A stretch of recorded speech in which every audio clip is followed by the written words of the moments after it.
Bonjour tout le monde, est-ce que vous me voyez bien? Bonjour, faites-moi signe si vous me voyez bien ou pas. Bonjour, bonjour, bonjour, bonjour tout le monde, bonjour, bonjour, comment allez-vous? Est-ce que vous me voyez bien? Faites-moi signe, bonjour Audrey, bonjour Audrey. Est-ce que vous me voyez bien? Faites-moi signe si vous me voyez bien.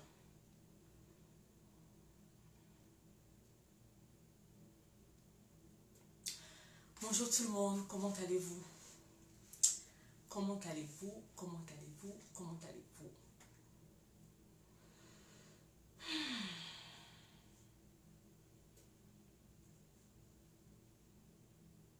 Si vous êtes là, faites-moi coucou. Appuyez sur le bouton j'aime pour savoir que vous êtes là. Aidez-moi à partager cette vidéo comme je suis en train de le faire. Je suis en train de partager. Partagez cette vidéo s'il vous plaît. Merci beaucoup. Bonjour, bonjour, bonjour. On a eu pas mal de nouveaux. Ok, merci beaucoup Audrey. On a eu des nouveaux sur la page. On a eu des nouveaux sur la page ces derniers temps. Donc voilà, je vais prendre le temps de me présenter. On va attendre que ça augmente un peu. Donc partagez cette vidéo s'il vous plaît.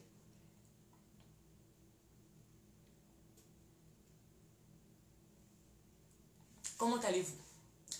Comment est-ce que vous allez? On est à 7-8 personnes en ligne. Partagez cette vidéo, s'il vous plaît. C'est tout ce que je vous demande. Je ne vous demande pas l'argent. En fait, on est pratiquement à 7000 personnes sur la page. Mais le nombre de partages au fait qu'il y a sur les posts ou que ce soit sur les vidéos, ça ne suit pas.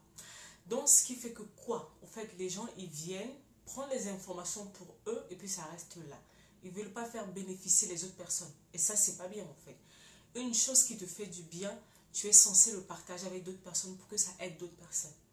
Voilà. Quand quelque chose te bénit, souvent, même sur mon profil privé, je partage en fait les choses des autres personnes, même si ça ne me correspond pas forcément, en fait, si ça ne correspond pas à ma situation, quand je lis la chose ou j'écoute la chose, je me dis non, ça peut aider une personne. Donc je partage. Donc fais la même chose avec moi. Partage avec moi cette vidéo, même si ça ne te concerne pas, ça peut aider une personne quelque part. Comment allez-vous? Bonjour Agnès, comment tu vas? Tu as eu le livre? Est-ce que tu as eu le livre? Tu as eu le livre, s'il vous plaît.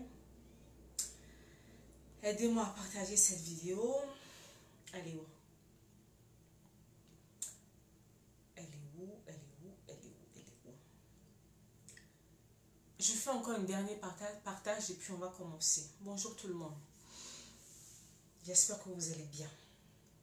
J'espère que vous allez bien.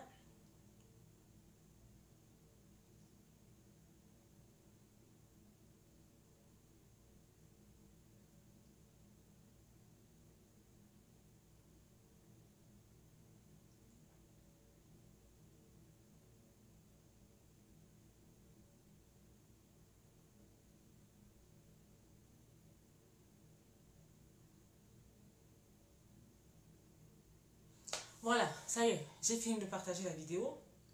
Si tu as fait comme moi, c'est bon alors. Maintenant, je suis là, commençons la vidéo. On est à 11 personnes, c'est bien, mais bon, pour une page qui est pratiquement à plus de 6000 personnes, 10, 11 personnes, c'est pas suffisant. Mais on y va quand même. J'espère que vous allez bien. Aujourd'hui, on est le combien aujourd'hui? On est le 20 décembre. Donc, dans exactement 11 jours, on finit l'année 2019, on rentre en 2020. En fait, je ne suis pas venue aujourd'hui au fait pour te faire prendre des grandes résolutions. Ok, d'accord Agnès. Je ne suis pas venue aujourd'hui au fait pour te faire prendre des grandes résolutions, non. Je suis venue te parler de ce que j'ai l'habitude de faire, en fait. C'est-à-dire ta vie. Depuis quelques temps, en fait, je ne vais pas dire que je rencontre un problème, en fait. Bon, le truc, c'est que les hommes me disent... Ah, déjà, d'accord. Les hommes me disent que je suis pour les femmes. Que non, les hommes me disent que je passe mon temps à attaquer, à les attaquer. Que genre, je suis là, en fait, juste pour m'occuper des histoires de la femme. Les femmes, de leur côté, me disent que non, je passe mon temps, au fait, à pointer, au fait, les erreurs que nous, les femmes, nous faisons. Donc, c'est-à-dire qu'au fait, je me retrouve entre deux choses et je ne sais plus. Les hommes disent que non, je suis contre eux. Les femmes disent que non, je passe mon temps à pointer leurs erreurs. Et pour les hommes, je ne suis pas là, pour l'instant, je ne suis pas là pour répondre aux hommes. Mais là, vraiment, je suis là, en fait, pour parler aux femmes. Je ne suis pas là, en fait, pour pointer les erreurs de la femme. Parce que déjà, moi-même, je suis une femme. Et je connais, au fait, les difficultés, je connais les challenges, je connais plus ou moins, en fait, les choses par lesquelles les femmes passent. Donc, c'est plus facile pour moi, en tant que femme, de pouvoir parler, au fait, de ce qui touche la femme. D'autres nous disent que non, on profite au fait pour nous faire connaître, nous faire du buzz ou je ne sais pas quoi sur les femmes. Genre, on se fait de l'argent sur le dos des femmes. Ok, c'est un point de vue aussi. C'est un point de vue aussi. Je respecte toujours au fait le point de vue de tout le monde. Mais mon point est ceci. Pour pouvoir au fait changer la vie d'une personne, il faut amener cette personne à réfléchir, à se remettre en question. Et c'est de ça, en fait, dont je suis venue te parler aujourd'hui. Bonjour Esther, comment ça va? C'est ça que c'est ce dont je suis venue te parler aujourd'hui. Savoir te remettre en question. On est à la fin de l'année. Coucou cette année, comment tu vas? On est à la fin de l'année, on rentre en 2020. En fait, l'année, les chiffres changent, mais rien ne change, en fait. Donc, si tu veux avoir les résultats différents en 2020, il va falloir que toi, tu commences à changer. Donc, c'est pour ça qu'on passe notre temps à parler, à parler, à parler, à parler. Pour pouvoir changer, une deuxième chose, pour pouvoir changer, au fait, tu ne peux pas pointer, tu ne peux pas passer ta vie à pointer les erreurs des autres. Si toi, tu veux changer. La plupart du temps, qu'est-ce qu'on fait? Surtout en psychologie. Il y a une chose qu'on appelle vraiment la projection. C'est-à-dire que cette capacité que l'on a, au fait, à accuser les autres. C'est l'autre, c'est pas moi, c'est l'autre, c'est l'autre, c'est l'autre. Hier soir, je ne sais plus, c'est à 23 ans, je ne sais pas quelle heure.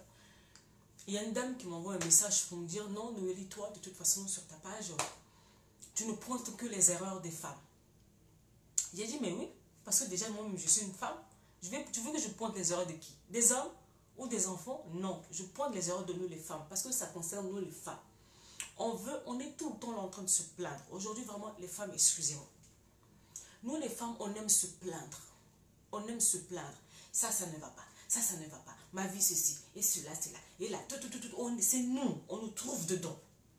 Maintenant, quand on vient, parce que la plainte, au fait, ça ne change pas ta vie. Hein. C'est comme disait à une fille, à une de mes coachées tout à l'heure en formation.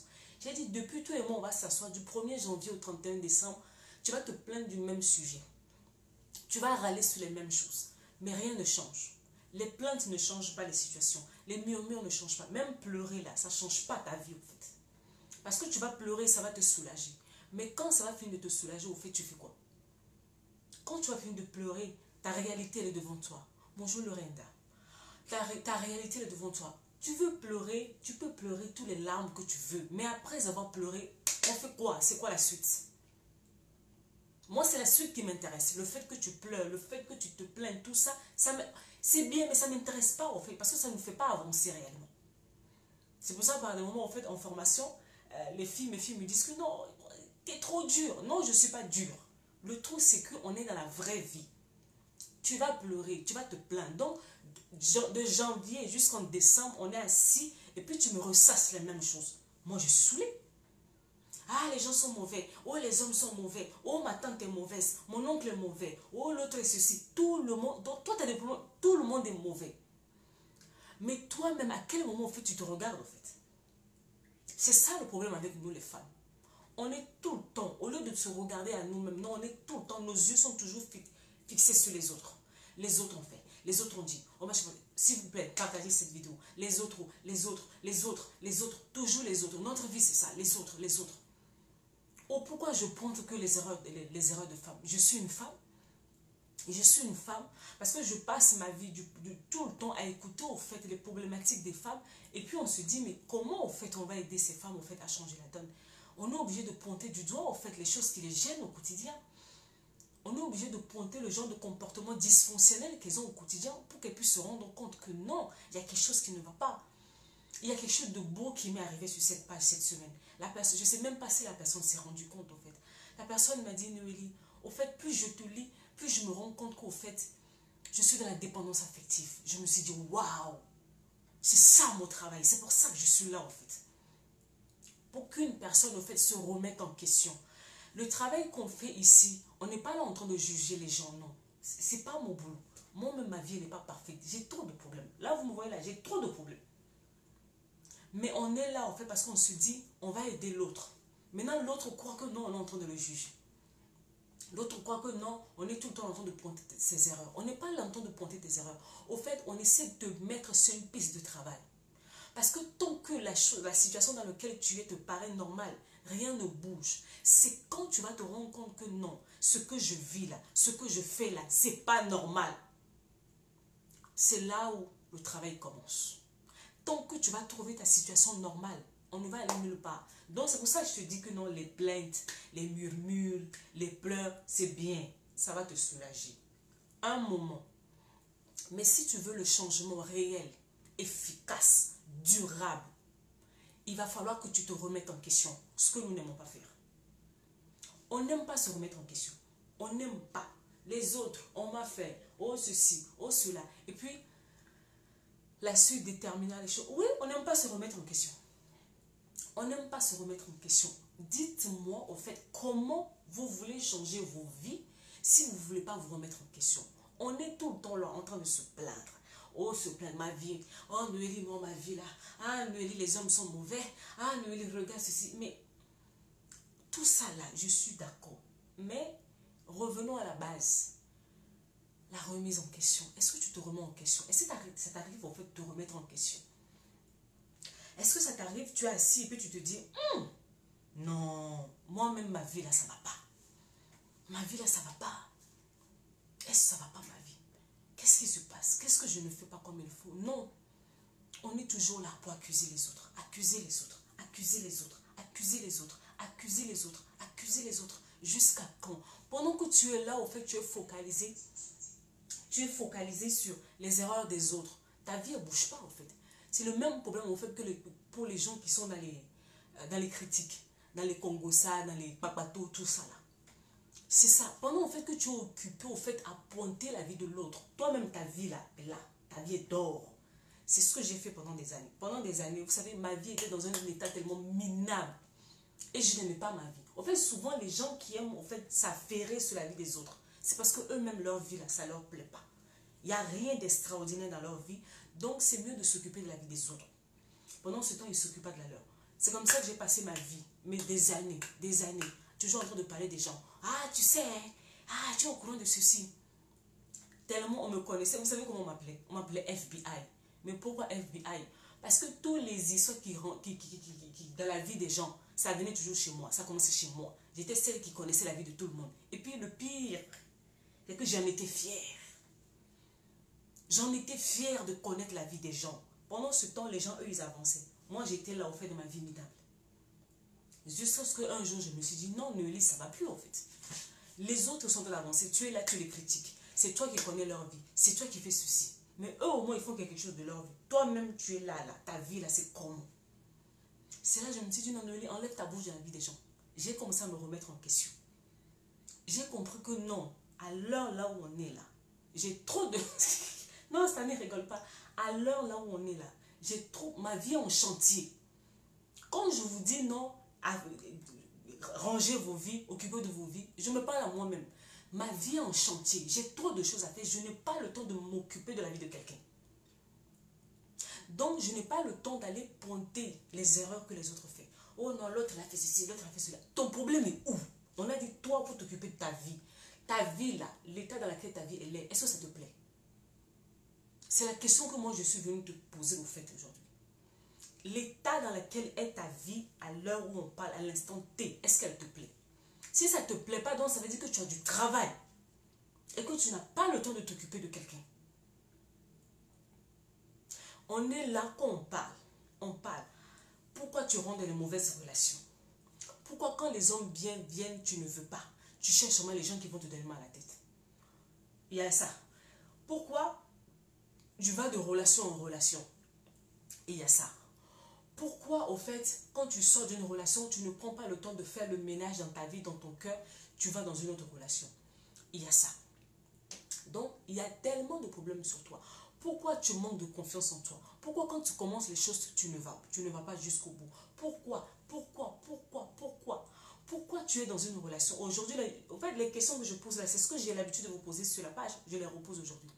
Aujourd'hui, je viens te poser une question. Parce que j'ai eu un cas cette semaine qui m'a dépassé. Toi, tu es dans ta vie. Tu as un travail qui te nourrit. Et puis, un homme qui sort de je ne sais pas où, qui n'a rien fait dans ta vie, donc aucune garantie, rien du tout, il vient et puis il te dit, ton travail là, je n'aime pas. Il faut laisser. Et puis toi aussi, tu laisses ton travail et puis tu t'assois. Et puis, quelques temps après, le gars là te laisse et puis il s'en va. Bon, maintenant, comment on fait? On va accuser le garçon. Non, moi, je n'accuse pas le garçon. C'est toi mon problème. Comment, donc toi, tu es quel genre d'individu? Tu as quel problème? Et puis, un homme arrive dans ta vie et puis il te dit, il faut laisser ton travail et puis tu laisses. C'est ça, en fait, qui m'intéresse. Ça veut dire qu'il y a quelque chose qui ne va pas avec toi. Comment quelqu'un qui rentre dans ta vie va venir te dire ça, je n'aime pas, ça je n'aime pas, ça je n'aime pas, ça je n'aime pas, enfin laisser. Et puis c'est même pas des choses mauvaises. Si c'était genre des métiers compliqués ou je ne sais pas quoi, on peut comprendre. Ton travail, ton gagne-pain, donc ce que tu... Ah Seigneur, la femme, les femmes me donnent mal à la tête. Le travail qui te nourrit, le travail même qui nourrit même ton enfant. Un homme qui sort de nulle part, rentre dans ta vie et puis il te dit laisse ça. Et puis tu prends, tu laisses. Et puis tu es assis à la maison. Il te dit abandonne ça, tu abandonnes. Il te dit abandonne ça, tu abandonnes. Et puis toi-même tu es là et puis tu es contente. Et puis ça, quand on va te dire que non, ce que tu fais là c'est mauvais, tu vas dire que non, les gens te jugent. On ne te juge pas, ma chérie. En fait, on essaie d'attirer ton attention pour te dire que non, il y a quelque chose qui ne va pas dans ta vie. Parce qu'une personne qui est bien en lui-même, en fait, ne peut pas laisser le pouvoir, le contrôle de sa vie dans la main d'un homme. Que je ne dis pas que non, qu'il faut être féministe ou je ne sais pas quoi, non. Tu dois avoir des limites. Donc toi, Dieu t'a envoyé, c'est comme une autre. Voilà comment les femmes me fatiguent. Là maintenant, je parle vraiment dans le cadre maintenant, dans le service de Dieu. Parce que moi, je suis enfant de Dieu. Toi, tu es une fille de Dieu. On t'a appelé, Dieu t'a dit que non, tu es chantre. Tu dois chanter. Et puis le gars avec qui tu sors, maintenant, pas de fiançailles, pas de présentation, rien, pas d'autre, rien. Et puis le gars, dès maintenant, en fait, il te dit que ton affaire de chant là, dès que moi je vais t'épouser, tu vas arrêter ça. Et puis, tu es là et puis tu te poses la question, oh non, ah, peut-être que c'est moi qui me comporte mal, peut-être que, comment, qu'est-ce que je dois faire? Tu dis, ma chérie, il y a quoi? Une personne qui ne t'a même pas encore épousé, qui te met ce genre de menace, surtout dans ta relation avec Dieu, tu vas où? Maintenant, quand on va parler, vous allez dire que non, on est en train de juger. Vous allez dire qu'on est en train de juger. On n'est pas en train de juger. On est en train d'essayer de vous réveiller. De vous réveiller. Parce que, qu'est-ce qui se passe? Les femmes, mes sœurs, rentrent dans des relations compliquées. Mes sœurs font des choix. Après, elles sont les premières, au fait, à dire non, que les gens sont mauvais avec eux. Non! Tu es responsable de ta vie. Tu es responsable de tes choix. L'état de ta vie actuelle n'est que le reflet de tes décisions et de tes choix. Donc, si tu veux que les choses changent, il faut commencer à t'asseoir. Il faut t'asseoir. Il faut commencer à réfléchir sur ta vie.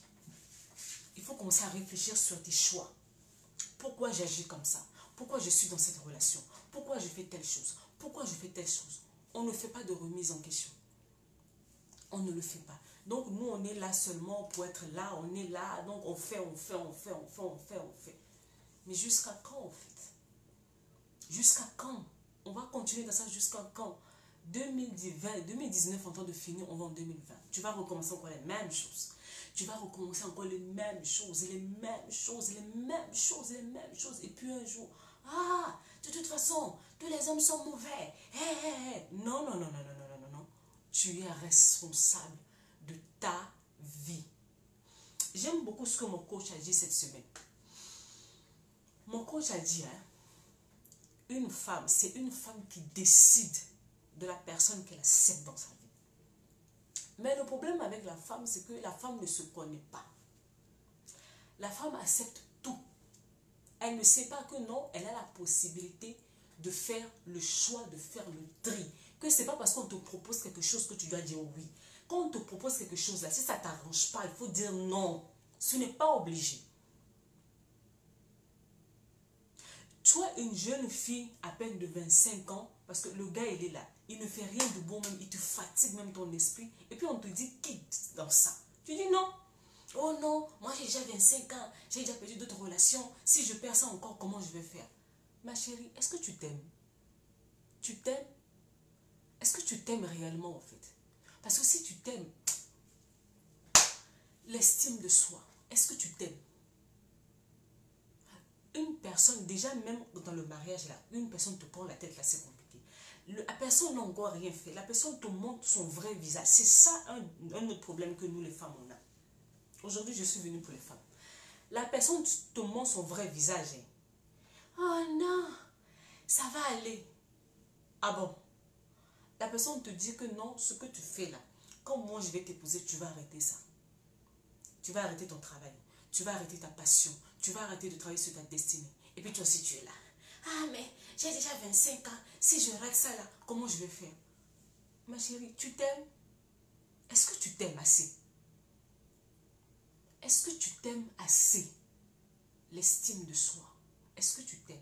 Parce que quand tu t'aimes vraiment, il y a des choses que tu ne peux même pas laisser à quelqu'un te dire.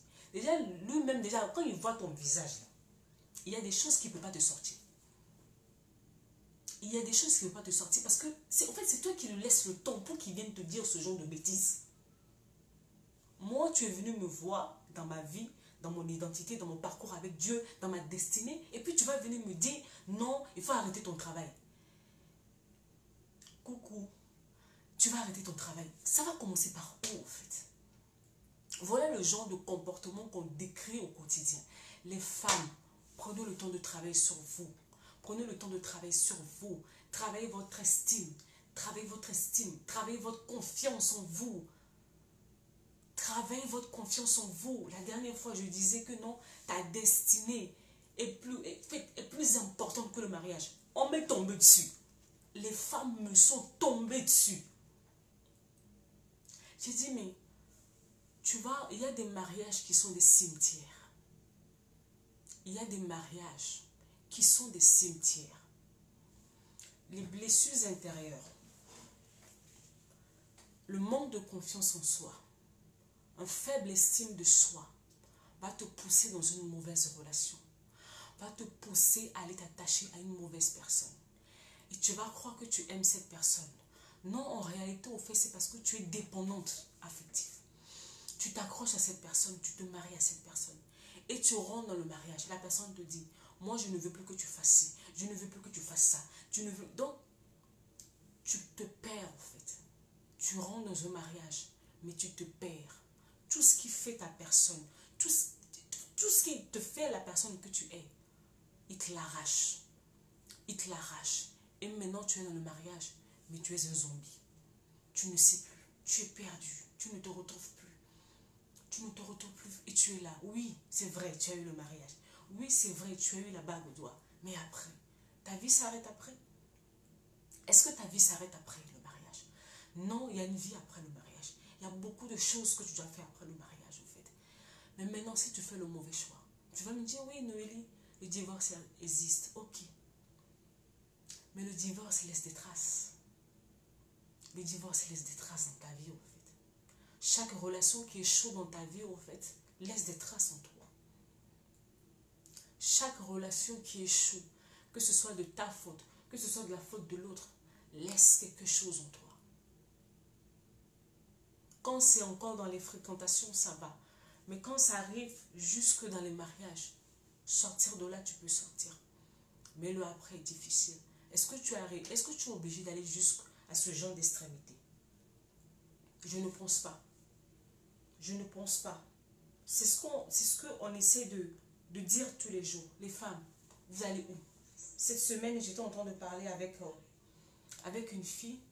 Elle me dit, Noélie, moi je veux un homme responsable, je veux un homme ceci. Oui, zombie, je veux un homme ceci, je veux un homme cela, je veux un homme cela. J'ai dit, bon, ok, bon. Maintenant, tu me dis que tu veux te marier, ma chérie. Mais après, tu fais quoi? Oh non, non, moi, je veux juste me marier et avoir des enfants. J'ai dit, mais oui, tu vas te marier, tu vas avoir des enfants. Mais après, c'est quoi la suite? Elle a bugué. Elle a bugué. Elle me dit, mais Noélie, je ne comprends pas, en fait, pourquoi les hommes, ils me laissent. J'ai dit, non, en fait, parce que quand les hommes, ils viennent, ils voient que tu es assoiffé du mariage. Quand un homme vient dans ta vie, qu'il voit que tu as assoiffé du mariage, il va fuir. En fait, il va t'utiliser et puis il va fuir parce qu'il sait que non, la fille, elle n'est pas instable. Mes soeurs, elles crient, ah, moi, je veux me marier. Ah, les hommes sont mauvais. Je dis, hein, de la même manière, au fait que toi aussi, tu cherches un homme, un mari. Cet homme-là aussi cherche une épouse, une aide. Qu'est-ce que tu as en toi, en fait, à donner? Nos soeurs, on est cassés émotionnellement parce que non, on a eu des histoires compliquées, on a eu des vies compliquées, on a des vides en nous, on trimballe des daddy choses, on a des problèmes. Donc, en fait, nous les femmes, là, donc on a des problèmes. Mais au lieu de régler les problèmes là, non, non, non, non, non, non, non. Les hommes sont mauvais, ma chérie. Si tu travailles sur toi et que tu en paix avec toi-même, il y a même des hommes même qui ne peuvent même pas avoir même... Ils ne peuvent même pas avoir le courage de venir se mettre devant ton visage, en fait. Je dis toujours, tu es responsable de ta vie. 2. On te traite de la manière dont tu permets qu'on te traite. Tu vas dire, oh Noélie, tu exagères. Les Ivoiriens, bon, c'est pour ça que j'aime les Ivoiriens. Les Ivoiriens disent, on t'achète. Hein? Au prix à laquelle tu te vends. Donc, vu que toi, tu es tellement assoiffé du mariage, tu es en train de chercher l'affection. On doit m'aimer. Il faut qu'on m'aime. J'ai besoin d'être aimé. J'ai besoin d'être aimé. Tu cours, tu rentres dans les relations. Les hommes le ressentent vite. Le problème avec nous, les femmes, on cherche les hommes, mais on ne prend pas le temps, au fait, de comprendre comment ces hommes fonctionnent. Est-ce que toi, tu connais la psychologie des hommes? Tu sais comment les hommes fonctionnent? Quand un homme vient dans ta vie et qu'il voit que tu es assoiffé du mariage, il va t'utiliser, il va t'exploiter, puis il va partir. Parce que, voilà, parce que c'est pas ce qu'il recherche. On dit souvent que l'homme, c'est un chasseur. Mais toi, tu viens, on n'a même pas besoin de te chasser. Toi-même, tu t'es livré. Après, on te traite n'importe comment parce que la personne sait que, bon, voilà, toi-même, tu ne sais pas ce que tu vaux, tu ne sais pas qui tu es, tu ne sais pas là où tu vas. Voilà là où on essaie de ramener la femme de ma génération. Pour une femme de ma génération, en fait, puisse prendre conscience de son état. C'est dit que non, je ne vais pas bien, il faut que je me soigne. J'ai mes soeurs qui sont dans des relations, elles ne savent même pas pourquoi elles sont en relation. Elles sont dans la relation juste parce qu'elles se sentent seules, elles sont dans la relation parce que non, elles ont juste besoin d'avoir quelqu'un à côté d'elles, elles sont dans les relations parce que ses copines sont en relation, elles sont en relation parce que bon, le monsieur lui a dit, tu es belle, je veux être avec toi. Ouais, voilà. Donc, en fait, elles font les choses pour faire. Elles ne se posent pas de questions. Donc, toi, tu es là comme ça. Je reviens maintenant sur un autre point. Est-ce que tu sais que quand tu es blessé émotionnellement, comme disait mon grand frère Chérik, il a dit, les blessures intérieures te mettent des lunettes. Donc, ta vie, là, tu le vois en flou. Tu vois rien. Tu vois, mais tu ne vois pas. Donc, tu ne sais même pas ce qu'il te faut. Tu ne sais pas ce qu'il te faut. Un homme, quelqu'un a dit, le choix que tu fais dans l'immaturité, quand tu vas devenir mature, tu vas confirmer le code. Il y a des choix qu'on fait sur base au fait de notre état présent. Et l'état dans lequel tu es, elle n'est pas forcément éternelle. Ça va changer. Mais quand ça va changer, tu vas te rendre compte que, ah, j'ai fait un mauvais choix. Les problèmes commencent. Les problèmes commencent. Comment on va faire? Comment on va faire? Le problème, c'est qu'il y a certains choix sur lesquels tu peux revenir. Et puis, il y en a d'autres qui sont irréversibles. C'est fini, tu ne peux plus rien faire. C'est pour ça qu'on dit aux femmes, avant d'arriver à cette extrémité-là, commence à faire un travail sur toi-même. Commence à faire un travail sur toi-même. Donc, les blessures intérieures font que, en fait, tu erres dans la vie. Il y a des gens, hein, aujourd'hui, là, je suis là pour parler aux femmes. Il y a des gens qui sont là, les femmes qui sont là. Donc, elle-même, elle ne sait même pas pourquoi elle est là. Donc, elle se réveille le matin, elle tourne, elle ne sait pas. Donc, quand tu lui poses la question, bon, toi-même, tu fais quoi? Elle va te dire, je ne sais pas. Elle est là seulement comme ça. Non, au fait, tu ne peux pas errer dans la vie comme ça. Donc, ta vie n'a pas de sens, ta vie n'a pas de but. C'est ce que les autres disent, c'est ce que tu fais. Donc, en gros, toi-même, tu n'existes pas, en fait.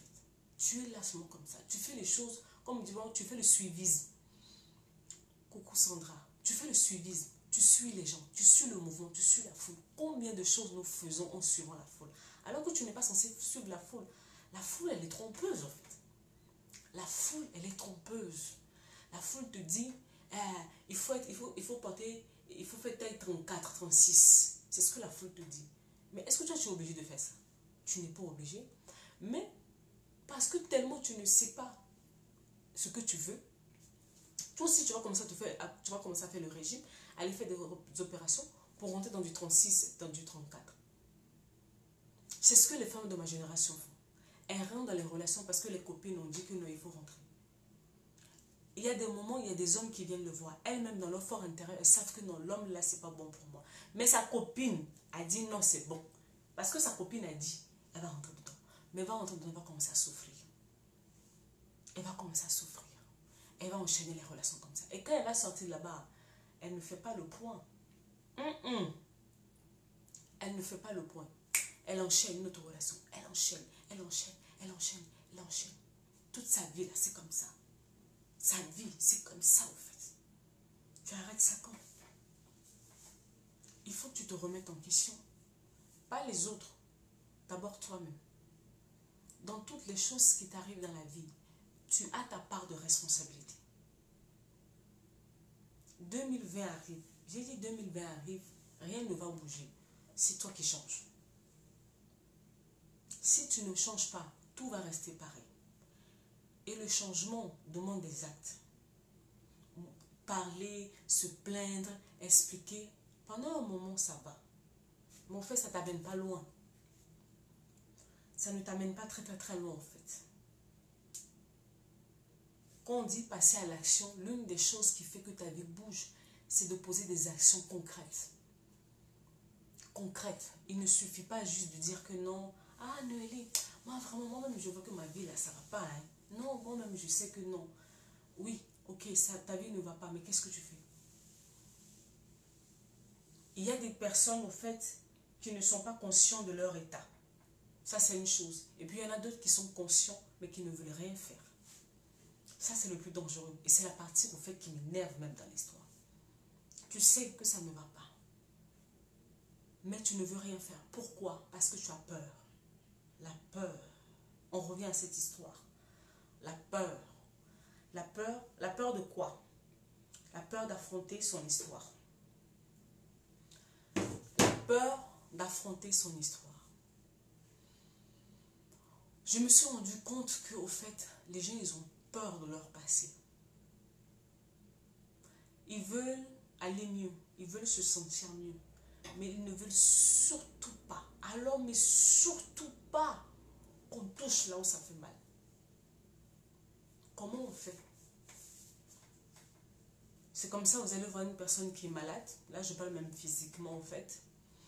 C'est ce qu'au fait, c'est la dernière fois à la conférence Choisis la vie, j'avais un docteur qui travaillait avec moi, qui m'expliquait, il me disait, Noélie, tu sais, moi je reçois des patients dans mon cabinet, elle vient, au début, on met un diagnostic, on donne les médicaments et tout. La personne va faire le cure de médicaments pendant un certain nombre de temps, mais la personne revient et l'état de la personne ne bouge pas. L'état de la personne ne bouge pas. Et là, coucou Marie, et là en fait on se dit, on va pousser un peu plus loin. On va pousser un peu plus loin pour voir qu'est-ce qui ne va pas. Et on se rend compte au fait que le problème de la personne ne va pas se résoudre seulement avec les médicaments. La maladie, elle est psychosomatique. Donc, c'est-à-dire que non, la source de la maladie de la personne, c'est un problème émotionnel, c'est un problème psychologique, au fait. Quand on dit psychologique, il ne faut pas commencer à trembler aussi. Quand on dit psychologique, on ne parle pas de la folie. C'est pas ça. C'est-à-dire que c'est un problème au niveau de la tête de la personne, donc c'est-à-dire les pensées de la personne. Les émotions et les pensées. Quand une personne est malade dans ses émotions, dans ses pensées, quel médicament vous voulez donner à la personne pour que la douleur de la personne s'arrête? Aucun médicament, en fait, ne peut traiter ça. On peut te donner des morphines, on peut te donner des antidépresseurs, tout ça. Mais à un moment donné, si tu ne traites pas la source des choses qui te ramènent dans cet état-là, tu vas faire des rechutes. Tu vas faire des rechutes. Et c'est ce que la plupart des personnes font. Je m'explique. Ils viennent, ils savent qu'ils ont un problème. Ils vont te dire, je vais aller mieux, je vais aller mieux. Ok. Mais c'est comment ton histoire? Comment tu as grandi? Dans ton enfance, qu'est-ce qui s'est passé? Quelle était ta relation avec tes parents? Qu'est-ce qui s'est réellement passé? Ah Noélie, moi je n'aime pas en parler parce que c'est trop dur. Mais ce que tu ne comprends pas, c'est que au moins 90% des choses qui t'arrivent maintenant dans ta vie proviennent au fait de ton passé. Proviennent de ton histoire. Proviennent de ton background, de l'enfance au fait. Donc, comment tu veux qu'on arrive en Dieu à te remettre debout si on ne touche pas à ton histoire? Je veux qu'on m'explique. Je ne comprends pas. Ce que tu es devenu maintenant n'est que le résultat de ce que tu as reçu enfant. Donc, pour pouvoir changer les choses maintenant, devenu adulte, on est obligé de repartir dans ton histoire. On est obligé. Ça, est-ce que c'est facile? Non, non, non. Mes élèves, ils sont en formation, ils sont en train de craquer. Ils sont en train de craquer. Mais on est obligé d'aller toucher à la plaie. Imagine, tu es dehors, tu as fait un accident, tu es tombé. Quand tu vas à l'hôpital, le médecin fait quoi? La première chose, il va poser la question, qu'est-ce qui s'est passé? Après, maintenant, quand il sait ce qui s'est passé, il va te dire que non, on doit désinfecter la plaie. Ah, ah. Donc, ça veut dire qu'il faut qu'on déblaye la plaie, il faut qu'on enlève les saletés. Donc, quand on repart dans ton histoire, on veut comprendre pour pouvoir enlever les saletés que tu as ramassées depuis. Et ça fait mal. Parce que pour enlever la saleté, au fait, bah, on va utiliser peut-être des ustensiles, machin, des trucs comme ça fait mal. Et puis après, maintenant, on va commencer à soigner la plaie. Donc, c'est-à-dire qu'on va prendre l'alcool. L'alcool, ça fait mal. On va mettre sur la plaie parce qu'il faut qu'on nettoie la plaie. La plaie, elle ne peut pas cicatriser. Les choses que tu traînes là, la douleur que tu traînes depuis des années, on ne peut pas la soigner, on ne peut pas la cicatriser si d'abord là, on va la nettoyer. Hein? On va enlever d'abord les saletés. Quand on va finir de nettoyer, d'enlever les saletés, on va prendre l'alcool. On va désinfecter. Quand on vient de désinfecter maintenant, là maintenant on peut commencer maintenant à mettre le bandage dessus pour la cicatrisation. Mais les gens ne veulent pas le nettoyage de l'alcool. Comment on fait? On veut aller mieux, mais on ne veut surtout pas toucher aux choses qui fâchent. C'est incompatible. Je ne vends pas du rêve aux gens. Je suis une conseillère en relation d'aide et mon travail, c'est de travailler ton intérieur. Et le travail de l'intérieur, c'est un travail où je suis obligée d'être vrai. Tu dois être à nu. À nu, c'est-à-dire que tu acceptes les choses telles que ça s'est passé. Souvent, j'entends les gens dire, oui, pour guérir des blessures intérieures, moi j'ai fait un travail de pardon. Je le dis toujours. En fait, vous allez vite en besogne. Le premier pas dans le processus de guérison d'une personne, ce n'est pas le pardon. Non. Le pardon fait partie de la guérison. Mais ce n'est pas le premier pas. Parce que vous savez quoi? Beaucoup d'entre nous, nous sommes dans le déni de notre histoire. Pourquoi les gens ne veulent pas au fait qu'on touche à leur histoire? Pourquoi les gens ne veulent pas affronter leur passé en réalité? C'est parce que ils veulent occulter ce qui s'est passé. Parce que la douleur qui est reliée à ce qu'ils ont vécu est trop forte. Parce que ce qu'ils ont vécu, c'est tellement douloureux qu'ils ne veulent pas l'accepter au fait. Ils se disent non, c'est pas possible. Ça n'a pas pu m'arriver. Pas de cette personne-là. Mais c'est le premier pas. Comment tu veux pardonner une chose que tu n'as pas acceptée? Comment veux-tu pardonner? Lâcher prise sur une chose que tu refuses d'accepter. C'est pas possible. On ne peut pas te remettre entre guillemets debout. Les professionnels, souvent, en fait, je vois les gens attaquer les coachs, attaquer les personnes qui travaillent, au fait, dans la vie des gens, les pasteurs, les machins. On les attaque beaucoup. Parce que les gens, ils sont convaincus qu'au fait, qu'on a une baguette magique quelque part pour ting, changer leur vie. Non, c'est pas vrai. on est obligé de repartir dans ton histoire. Et c'est là où le bas blesse. Ça fait très mal. Très peu, très peu de personnes sont prêtes à affronter leur histoire. Très peu. Mais c'est le premier pas. Regardez l'histoire en face. Acceptez de se mettre à nu. Acceptez que non. Il s'est passé telle chose. J'ai été maltraitée. J'ai été humiliée. J'ai été abandonnée. J'ai été rejetée. J'ai été violée. J'ai subi des attouchements. Voilà. Quand on regarde la chose en face, ça fait mal. Mais là, tu viens de mettre les mots sur ce qui te ronge. Comment veux-tu guérir d'une chose que tu n'as pas identifiée?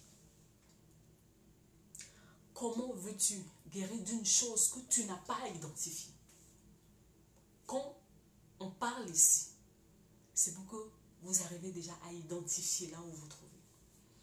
Cette femme qui m'a écrit cette semaine, au fait, qui a dit, Noélie, en te lisant, je me suis rendu compte que j'étais une dépendante affective. J'ai dit yes. C'est le premier pas.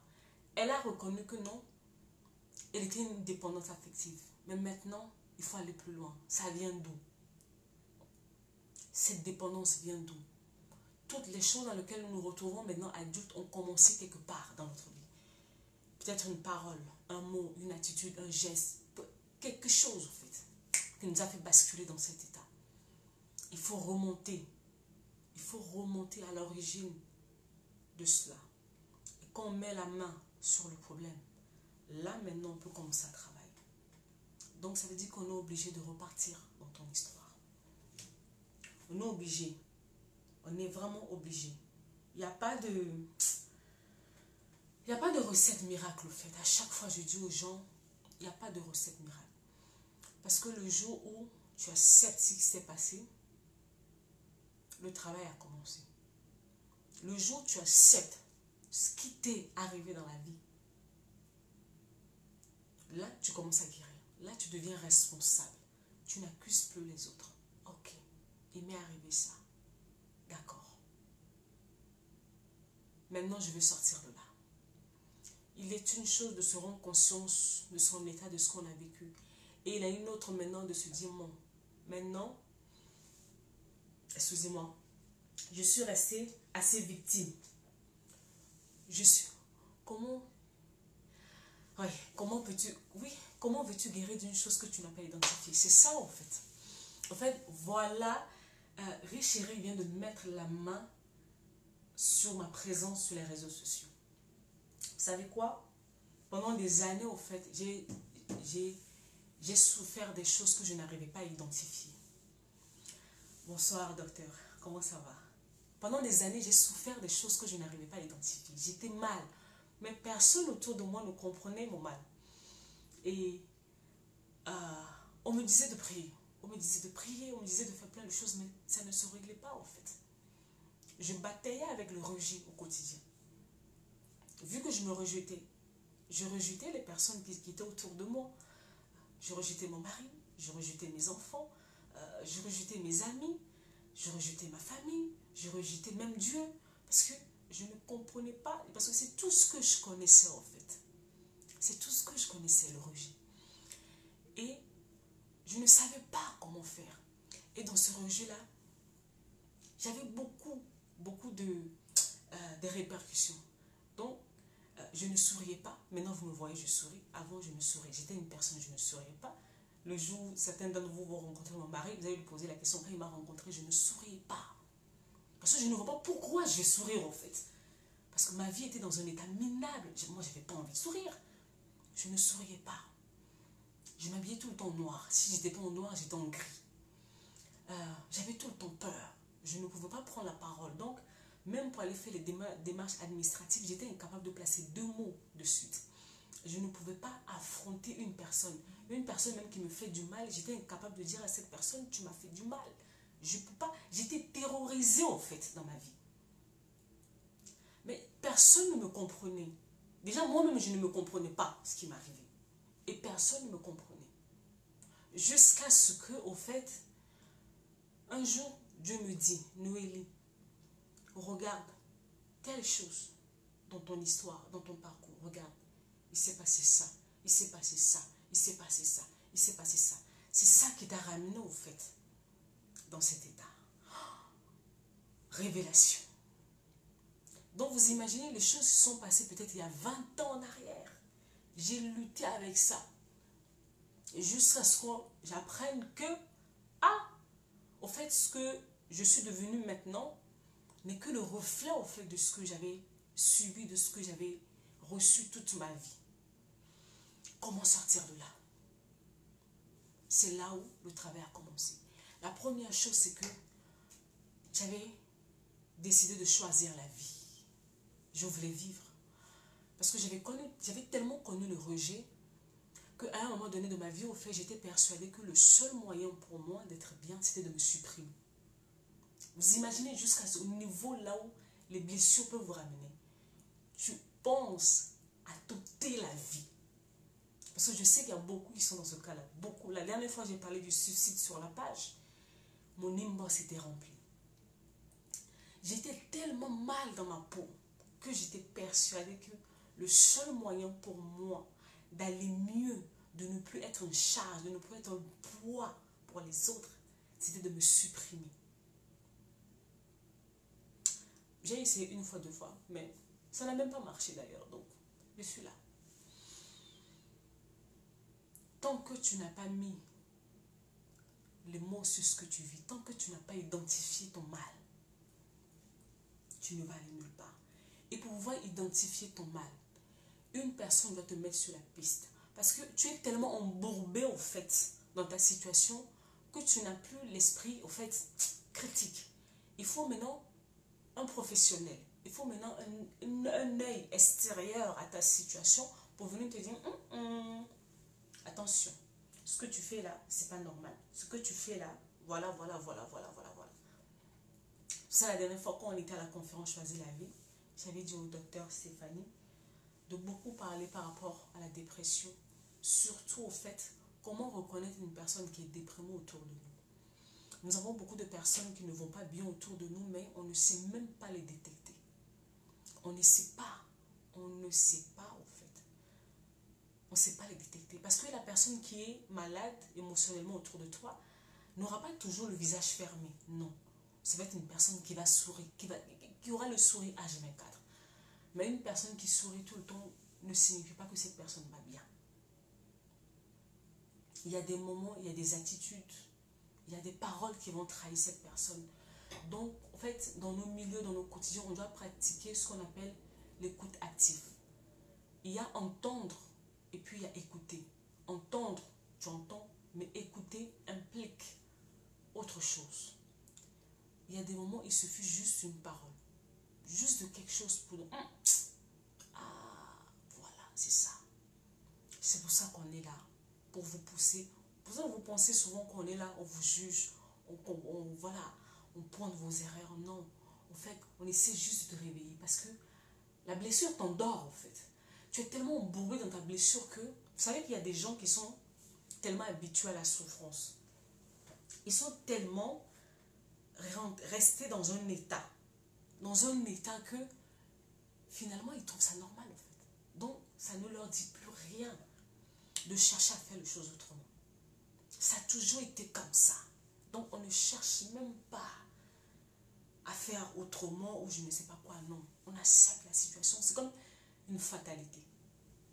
On a accepté la fatalité au fait. Non, tu n'es pas censé t'habituer à la douleur.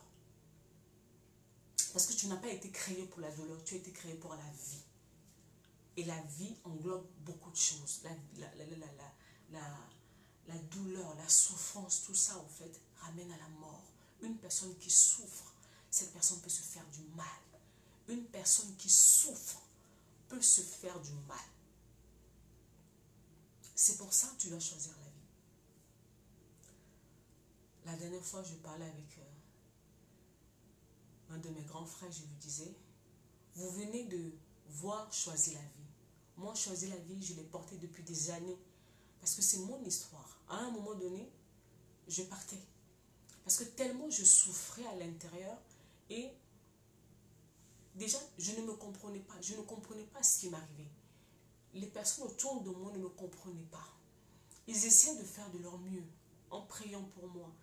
Mais ça n'arrêtait pas ma souffrance. Je sentais que je mourais au fait de l'intérieur. Jusqu'à ce qu'un jour, au fait, quand le Seigneur a fait le lien entre mon passé et mon état, je me suis rendu compte que non, Noélie, tu dois vivre. Je dois vivre. C'est ce que je me répétais tous les jours. Le jour où je me suis rendu compte de mon état, je me suis dit, Noélie, tu dois vivre. Et j'ai appris à me parler pendant des années. Noélie, tu dois vivre. Je dois rester vivante. Je dois vivre. Mais comment je fais pour rester vivante? En lâchant prise sur toutes ces choses au fait qui me détruisent.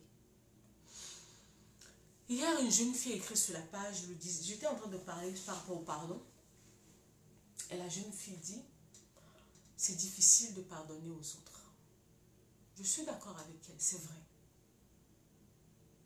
Mais quand tu refuses au fait de pardonner aux autres, en fait, c'est toi qui meurs. C'est pas les autres. C'est toi qui meurs en réalité. Parce que peut-être même que la personne même qui t'a offensé, la personne fait sa vie, la personne même a oublié même qu'il t'a fait du mal. Mais toi, tu es là, tous les jours, tu ressasses la même chose. À chaque fois que tu ressasses le passé, les choses sont passées, c'est comme si tu t'injectais encore le venin. Tu t'injectais encore le venin. Le venin. Et un jour, tu peux te faire du mal. Ça peut aller très loin. C'est comme ça que vous allez entendre une personne qui était bien, qui vous a suivi aujourd'hui. Demain, vous apprenez, la personne s'est suicidée.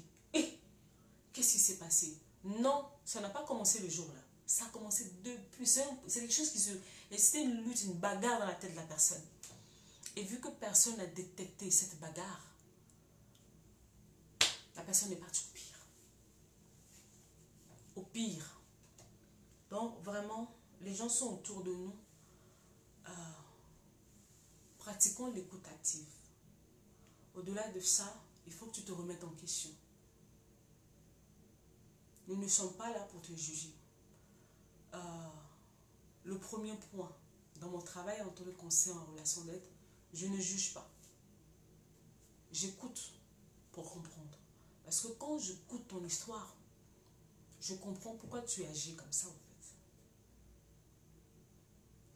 fait. Et maintenant, après t'avoir compris, on ne va pas juste s'arrêter sur comprendre. Maintenant, quand je vais finir de te comprendre, maintenant je vais te secouer. Et c'est là où on en est en fait avec mes élèves en formation. Je vais te secouer parce qu'à un moment donné, comme je t'ai dit, les blessures intérieures, en fait, ça t'endort. Tu t'es tellement habitué dans cet état-là, tu as tellement fonctionné comme ça que tu crois que voilà, c'est comme ça, c'est normal. Il faut maintenant une personne qui va, comme l'électrochoc qui va venir, qui va te secouer pour te dire, hey, on se réveille.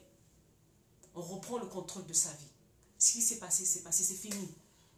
Ce qui s'est passé, c'est fini, on n'en parle plus, c'est fini.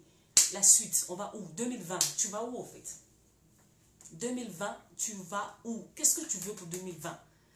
Ouais, Noélie, tu sais, tout, moi, je veux ci, je veux ça. Ok, tu veux ça, mais qu'est-ce que tu te donnes comme moyen en fait pour arriver à ce que tu veux? Les souhaits, c'est bien. Mais les souhaits n'arrivent pas d'un claquement de doigts. Il faut que tu travailles. Moi-même qui te parle, je travaille. Demandez aux gens qui sont autour de moi. Ils voient comment je travaille. Je travaille. Parce que je vais quelque part. Et là où je vais, au fait, impose que je me réajuste tous les jours. Tous les jours, je dois me réajuster. Je n'ai pas le choix. Je ne peux pas me reposer sur mes lauriers parce que je ne suis pas arrivée là où je suis censée être. Donc, ça veut dire que tous les jours, je bosse et sur ma vie, et je bosse sur ma destinée, je bosse sur ma famille, je travaille. Je travaille. C'est pour ça que je n'ai pas le temps d'aller accuser quelqu'un. Je n'ai pas le temps d'aller pointer la faute de quelqu'un. Je suis concentrée sur ma vie. Je suis concentrée sur ce que Dieu me demande de faire. Je suis concentrée de là où je vais. Je suis concentrée sur les personnes que Dieu m'a confiées dont je dois prendre soin. Donc j'ai du travail. Vous voyez? Je suis venue te montrer quelque chose. Quand je te dis que je suis occupée, ça veut dire que je suis occupée. On est en décembre. Hein? Il y a des gens qui se préparent pour faire les fêtes, les machines et tout. Moi, je ne prépare pas les fêtes. Je n'ai pas le temps. Parce qu'on va arriver en 2020. Dès début 2020, j'ai de grands défis qui m'attendent. J'ai pas le temps. Je dois étudier. Je dis, hein, les femmes de ma génération, l'ignorance est à proscrite. Donc, il est interdit d'être ignorant là où on est. Il est interdit d'être ignorante à l'heure là où on est. Le monde est devenu compliqué. Et les femmes de ma génération dorment. Le monde est devenu compliqué. Donc, tu dois être à l'affût. Tu dois être vraiment au top du top. Moi qui te parle, cette année, je ne sais même pas combien j'ai dépensé dans la connaissance. J'achète des livres. J'achète. Moi, j'achète seulement. J'achète. Parce que j'ai besoin d'être au top de la connaissance. Je suis en train de faire un travail où je dois donner le meilleur de ma personne. Au-delà même de mon travail, pour ma vie personnelle, il y a des choses que je dois apprendre. Donc, j'ai investi dans la connaissance.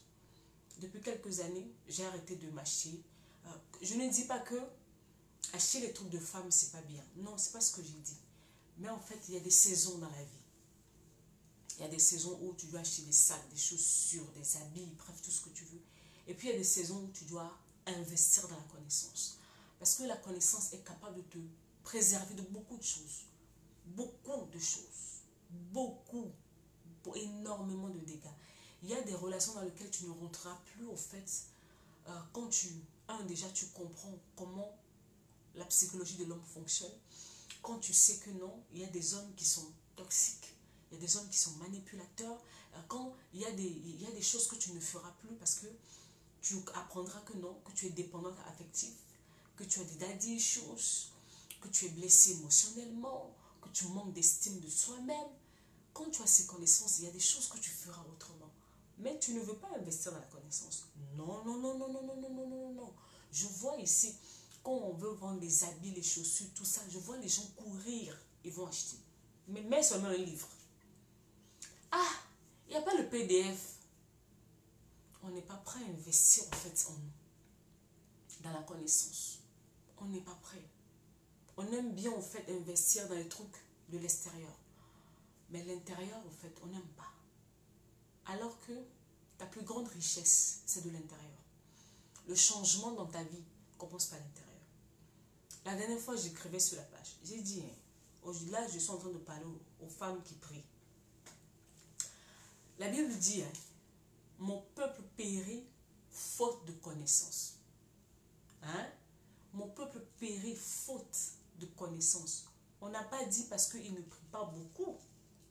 On a dit qu'il manque la connaissance. Donc, quand Dieu te dit que tu péris parce qu'il te manque la connaissance, la connaissance va t'éviter tellement de choses. La connaissance va t'éviter des problèmes. Il y a des trucs que tu ne vas plus faire juste parce que tu as lu un livre, juste parce que tu as suivi un enseignement. Comme la dernière fois, je parlais avec une jeune fille. La jeune fille, elle veut se marier. Ok, c'est une bonne aspiration. Mais je lui dis, ma chérie, tu as déjà lu un livre sur le mariage? Oh non. Ok. Tu as déjà suivi une formation sur le mariage? Oh non. Un séminaire? Non. J'ai dit, ma chérie, ça c'est du suicide.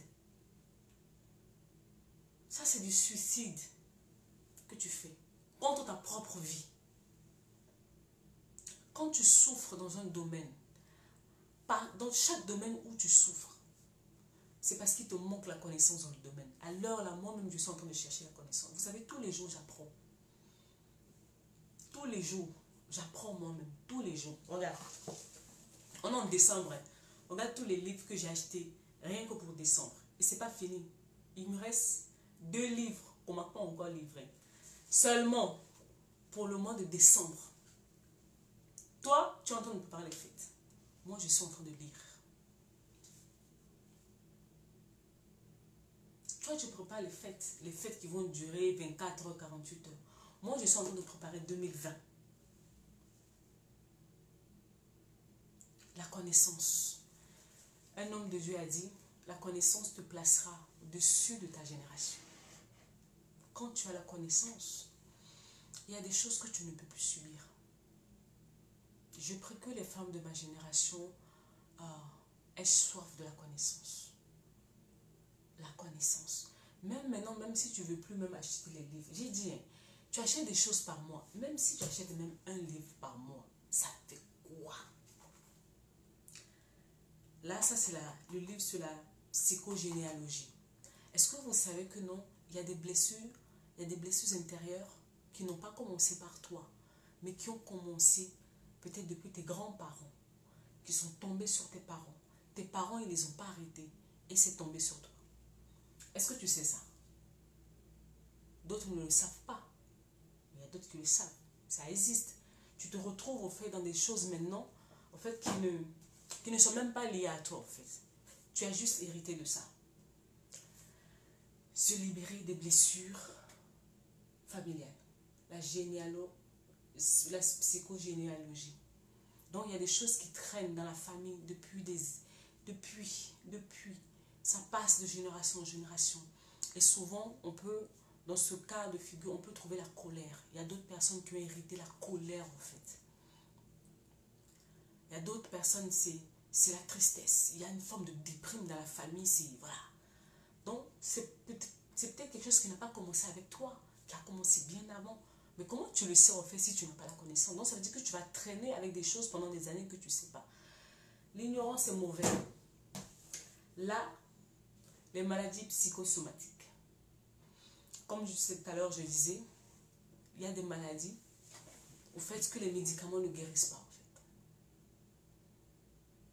Il faut que les émotions et les pensées soient restaurées. Et là, tu te sentiras mieux. Ça, c'est la guérison des blessures intérieures, comme d'habitude. Mais écrit par un homme de Dieu, avec vraiment l'appui de la parole. Ce que j'ai aimé, au fait, dans ce livre, c'est qu'il a mélangé vraiment la psychologie et la parole de Dieu. Ça ressemble, au fait, quand j'ai pris beaucoup de plaisir à le lire parce que elle ressemble à mon livre, à moi personnellement, où il y a un mélange vraiment de la parole de Dieu et de la psychologie, en fait. C'est très intéressant. Très intéressant. Il a beaucoup parlé, l'homme de Dieu a beaucoup parlé sur l'estime de soi et sur la blessure du perfectionnisme. Le perfectionnisme. Et là, sois libre et reste libre. La délivrance. Vous savez, la délivrance, je dis toujours au fait que la délivrance, c'est pas seulement quand on tombe à l'église. Il y a ce qu'on appelle au fait des chaînes mentales. Il y a des prisons mentales qui sont là et ce sont les plus difficiles à briser. Parce que les chaînes mentales, au fait, ça provient au fait de ce que l'on a reçu toute sa vie. Tout ce qu'on a reçu sa vie, donc ça veut dire qu'à un moment donné, il faut casser les anciens systèmes de pensée et apprendre à faire les choses autrement. J'ai encore 2 livres qui arrivent. Je crois qu'il y a un livre sur la dépression et sur la dépendance affective. Le problème de beaucoup de femmes, beaucoup de femmes, la dépendance affective. Ça fait des ravages. Il est temps de rentrer dans la connaissance. On n'accuse plus. J'ai dit 2020, c'est démodé d'accuser les gens. On n'accuse plus les gens. Oh, papa, il a fait. Ok, papa a fait. On prend acte et puis on avance. Oh, maman, elle a fait. Ok, maman a fait. On prend acte et puis on avance. Ok, maman l'a fait. Bon, maintenant, toi, tu es devenu adulte. Qu'est-ce que tu fais en face? Je dis et je redirai toujours. Au fait, c'est pas ce que les autres font qui est important. C'est ta réaction en face qui importe. Peut-on avoir les titres des livres? Lesquels des livres? Parce que là, il y en a plein. Il y a 2 livres sur la psychogénéalogie, les blessures intérieures au niveau de la famille. Parce que bon, il y a d'autres blessures qu'on peut retrouver dans les relations amoureuses, dans le mariage, des choses comme ça. Et puis, il y a les blessures intérieures issues de la famille. Les blessures intérieures qui proviennent de la famille, c'est un autre level. C'est un autre level, c'est un autre niveau. Donc, les 2 premiers ici, ce sont vraiment les livres en fait, qui parlent sur les blessures intérieures qui proviennent de la cellule familiale. Et il y a certaines... se libérer des blessures familiales. se libérer. Oui, se libérer des blessures familiales, la psychogénéalogie. Voilà. C'est ça qui est là. C'est important. C'est important. On est là où il faut acquérir la connaissance. Et là, c'est les blessures, c'est sur les blessures émotionnelles aussi. Mais là, il en parle vraiment en général, en fait. Il en parle en général. Il touche un peu à ce qui concerne aussi un peu la famille. Et surtout au fait les enfants qui ont grandi dans les familles où ils ont été pas réprimés, qu'ils ont subi beaucoup d'humiliation en fait, qui ont reçu beaucoup de mauvaises paroles, comment ça casse l'estime de soi de l'enfant. C'est pour ça que vous pouvez retrouver dans la société des gens qui sont bien placés dans la société, mais à l'intérieur d'eux, ils sont vides. Hier, en fait, une personne me dit, mais oui, mais Noélie, tu sais que même malgré ton passé, est-ce que tu sais que tu peux réussir? J'ai dit, c'est vrai. Tu peux, peu importe ton passé, tu peux réussir. Là n'est pas le souci. On voit les grandes célébrités de ce monde, au fait, qui sont devenus célèbres malgré tous les passés qu'ils ont eus. Mais qu'est-ce qui se passe? C'est qu'à un moment donné, au fait de leur vie, ce passé est venu les hanter. Ce passé est venu les hanter à un moment donné et ça a fait tout basculer. On a beaucoup de célébrités qui sont comme ça. Il n'y a même pas longtemps, j'étais en train de suivre l'histoire d'un rappeur français qui, en fait, je l'ai toujours trouvé dysfonctionnel, au fait, ce monsieur. Il était très agité, il était très violent, très agité, je ne comprenais pas, au fait. Et la dernière fois, j'ai suivi son histoire, où il parlait, il a dit, toute ma vie, j'ai été battu par mon père, en fait. Il a dit, et puis quand il parlait, il tremblait. Donc, vous ressentez encore que non, malgré qu'il est devenu ce grand monsieur, père de famille, star, connu, cet enfant à l'intérieur de lui était toujours blessé. Quand je regardais sa vidéo, je me suis dit, waouh, l'impact des blessures intérieures. Il parlait de son histoire, il tremblait. Donc, vous voyez la souffrance à vue d'œil de la personne. Il a dit, toute mon enfant, j'ai été battu. Voilà, NTM, voilà. Il dit, toute mon enfant, j'ai été battu par mon père. Et sa maman, à cause de la violence, a fui. Donc, il a été livré à lui-même à la violence de son père. Mais une personne comme ça, devenue adulte, vous pensez que cette personne va reproduire quoi en fait? Non, Joey Star, oui, lui aussi il est dedans. C'est vrai que je ne me suis pas encore penchée sur son histoire parce que bon, la dernière fois il parlait de NTM, donc c'est plus NTM que j'ai suivi en fait. Malgré qu'ils sont devenus des grandes célébrités, même NTM, Joey Star, on prend même Michael Jackson. Ce garçon qui était brisé par son père, il est devenu mondialement connu. Mais ce garçon n'avait pas confiance en lui, malgré ce qu'il représentait pour les gens. Mais lui-même, il avait du mal avec son image. Et ça l'a rattrapé d'une manière ou d'une autre. On en a plein comme ça à un moment donné qui basculent dans la drogue, qui basculent dans les trous comme ça. Pourquoi? Il y a une lutte avec leur passé à l'intérieur qu'ils n'ont pas réglé au fait. Donc ne joue pas avec ton passé. Franchement, ne joue pas avec ton passé. Quand je parle avec les gens, la dernière fois, il y a une dame qui m'a dit, Noélie, franchement, j'aurais jamais pensé que ce que j'ai vécu pouvait m'affecter à ce point. Et j'ai dit, c'est parce que tu ne sais pas encore. Quand on parle des blessures au fait aux gens, les gens ils pensent qu'on perd notre temps parce que tu n'as aucune idée de ce que la blessure intérieure peut te faire faire. Parce qu'une personne, on prend le cas de ce rappeur français, une personne qui a grandi dans la violence, quand cet enfant devient adulte, aura à son tour des enfants, vous pensez qu'il va faire quoi? Il fera la même chose. Parce qu'il a connu que ça. Il a connu que ça. Il refera la même chose. Et ce n'est pas le fait de dire que non, je ne reproduirai pas les mêmes choses qui suffit. Non, il faut que la personne guérisse. Je voyais le rappeur la dernière fois, il tremblait de douleur. Je me suis dit, mince, cette affaire, c'est pas de la blague. Les gens, soignez-vous. Hein. Au moins, vous n'allez pas dire que non, vous n'êtes pas au courant. Même Dieu est à côté de Dieu, voit que non.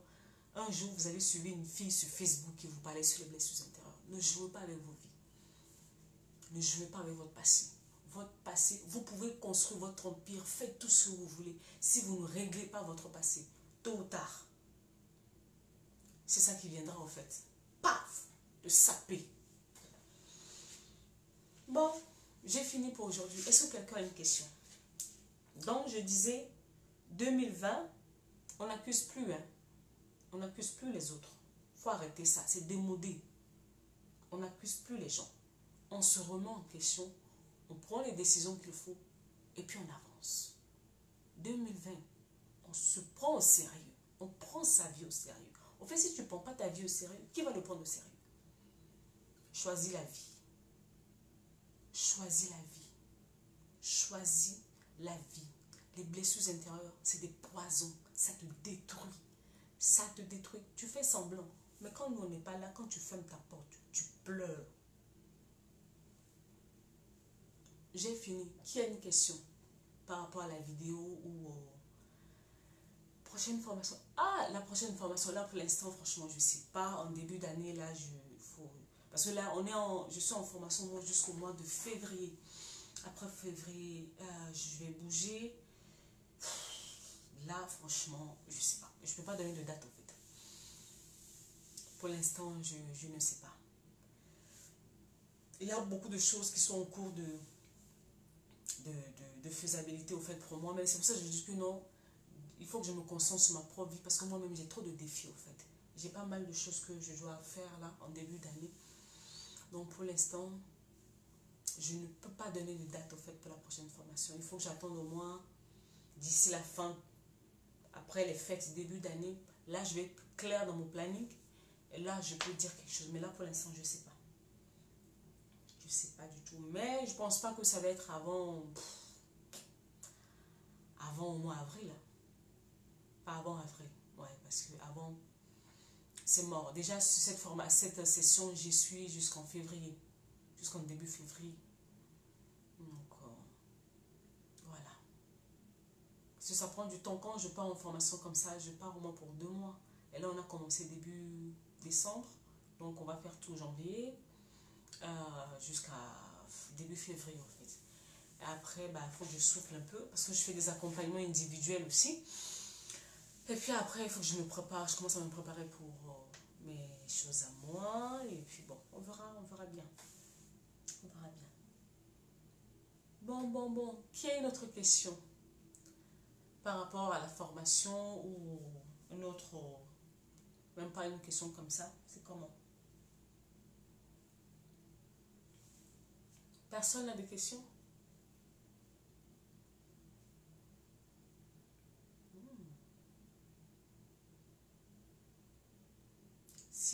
S'il n'y a plus de questions, bon, moi je vais y aller. Hein.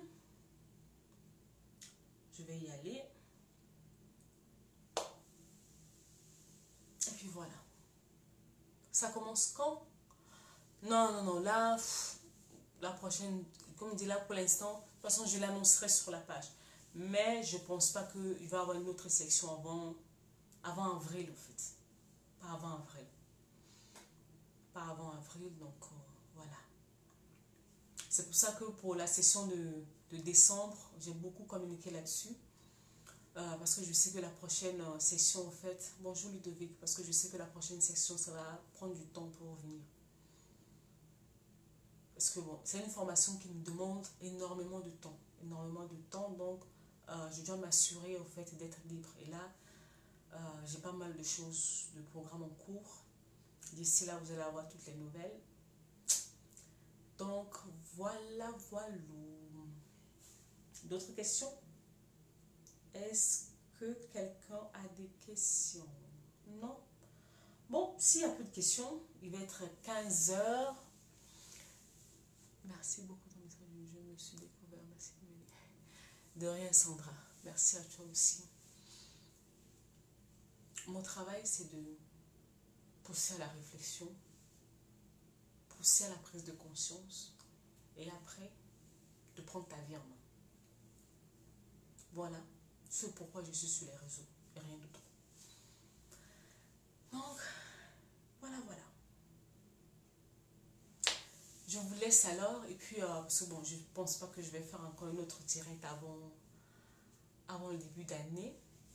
Je suis maman, donc à partir de ce soir, mes enfants sont en vacances. Il faut que je prenne le temps de m'occuper d'eux. C'est très important de s'occuper de la famille. Bon, j'ai des vidéos que j'ai préparées que je vais balancer, ça c'est sûr. Abonnez-vous sur la page YouTube, parce que les vidéos sont plus là-bas. Abonnez-vous sur la page YouTube. On est à pratiquement 7000 ici. On est à peine à 140 sur YouTube. Donc, allez sur YouTube, allez vous abonner là-bas. Cependant, je voudrais savoir si les relations conflictuelles avec les parents sont également les résultats des blessures. Les conflits ne commencent pas avec les parents comme ça. Il y a toujours une base. Qu'est-ce qui s'est passé? Il y a toujours quelque chose au fait.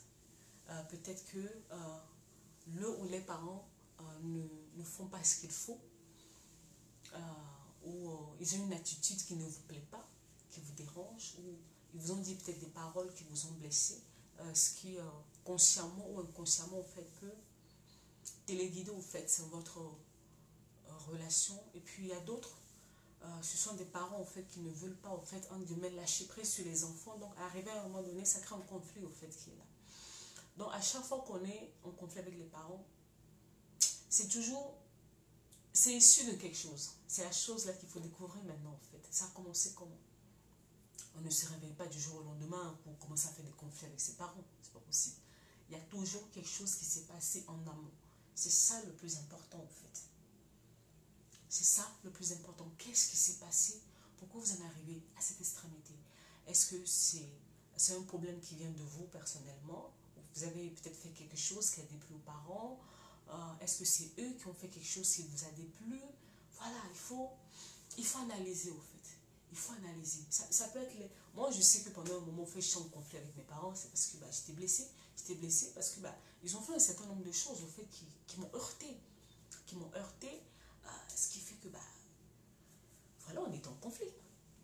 On est en conflit jusqu'à ce qu'à un moment donné, que je dise mes quatre vérités, avec beaucoup d'amour, avec beaucoup de respect, mais que je le dis non, ce que vous avez fait, c'était pas bien. Vous m'avez fait du mal. Il a fallu que je leur dise, en fait. Et ça, c'est une chose que les gens n'ont pas forcément le courage de le dire. Mais moi, il fallait que je le fasse parce que ma guérison en dépendait, ma vie en dépendait. Il fallait que je parle parce que je vais accumuler trop de choses. Je devais le faire pour me sentir mieux. Je n'attendais pas, au fait, à ce qu'ils reconnaissent s'ils m'ont fait du bien ou s'ils m'ont fait du tort. J'avais juste besoin, en fait, de me décharger. J'avais juste besoin qu'ils sachent que non. En fait, leur attitude m'avait brisé, au fait. C'était ça. Donc, il faut... Sandra, je pense que il faut que tu prennes le temps de savoir, à savoir comment cette histoire a commencé. Ça commence toujours quelque part, en fait. C'est important de remonter là où ça a commencé. Voilà ce que je peux dire. Voilà ce que je peux dire. Est-ce que tu as encore une autre question, Sandra? Les autres personnes qui sont là, vous n'avez pas de questions? Toutes choses, au fait, tous nos comportements ont une source. Toujours. Tous nos comportements, notre manière de faire, d'être, est conditionnée, est liée à quelque chose. Il faut remonter à cette chose. Si tu veux changer la donne, tu es obligé de remonter à cette chose, en fait. Donc voilà le travail que je peux te demander de faire, en fait, Sandra. Voilà.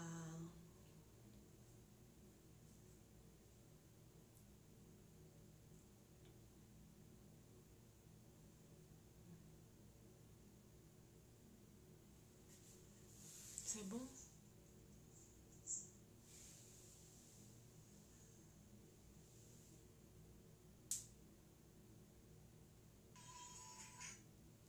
C'est bon? S'il n'y a plus de questions, est-ce qu'il y a encore une question?